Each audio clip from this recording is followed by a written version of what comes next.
Бишкектеги үй бүлөлүк дарыгерлер борборлору биригет. Анын алкагында каланын 4 районунда 4 чоң борбор ачылат. Анда шаарда жайгашкан 19 борбордун финансылык каражат, кадр жана статистика уюштуруу бөлүмдөрү жайгашат. Бирок буга айрым кала тургундары каршы болушууда. Анткени медициналык кызмат жана керектүү справка документтерди алуу кыйынга туруп калат деп кооптонушат. Организация кыла турган болсо, биринчиден бул эмнени алып келет?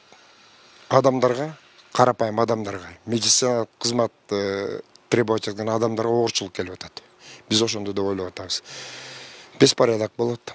Документациялар, керектүү справкалар, печать, анда мында келип көп чуркап алат. Токтой баштаган айрым шаар тургундары атайын жыйында өткөрүштү. Максаттары үй бүлөлүк дарыгерлер борборлорундагы администрацияларды жойбой мурун койдон калтыруу. Бирок саламаттык сактоо министрлиги булардын айткандарынан анышпайт. Алар бейтаптарды өз убагында тейлөө үчүн кайталанган функцияларды жоюу мезгилдин талабы дешет. Электрондук система өнүккөн. Ошондуктан бул жерде жарандар кандай поликлиникасына барса ошол жерде эле болот. Печаттар филиалларда дагы болот, бириккен борбордо да болот.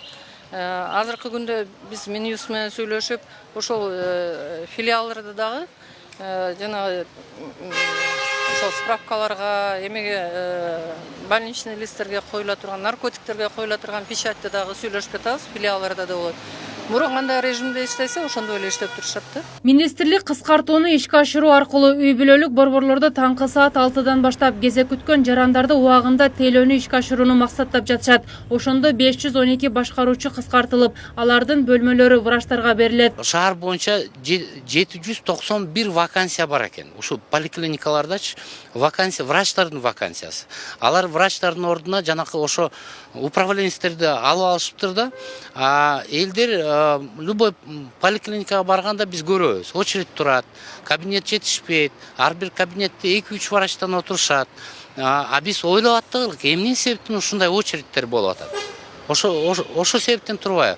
Ушул вакансиянын каражатын, зарплаталарын ошо калган кишилер бөлүп алышат экен да, ичиненчи. Коомдо кайчы пикирди жаратып жаткан талаштуу маселе кимдин тарабына чечилет азырынча белгисиз. Бирок саламаттык сактоо министрлиги учурда үй бүлөлүк борборлордун администрациясын толук түрдө кыскартуу боюнча ишин жакын арада баштаганы турат. Гүлзара Бакаева, Арнас Маратов, Next TV.